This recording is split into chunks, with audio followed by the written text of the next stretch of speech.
Process of dealing with the subject of global warming in the context of the then Clean Air Act, which had been put forward. We began a process of consultation, of discussion with all of the affected stakeholders. And frankly, that process of consultation is carried forward to this very day, some 18 months later, as we work through our regulatory approach. At the beginning of the conceptualization of it, but carrying right through to today, when we are working to put very serious meat on the bones of the structure. Our earliest discussions were in fact held right here in Calgary, repeatedly.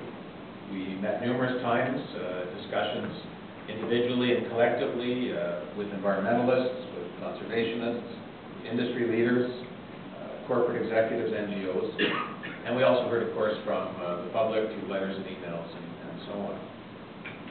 Now, in the context of this very difficult, challenging topic, which governments around the world have wrestled with, the complexity of the issues, the consequences of the decisions that we were making, continue to reflect through the prism of developing scientific information, technological information, competitiveness questions, and the interest-based difficulties that really lie at the heart of dealing with something as complex as a regulation of Canada's industrial economy.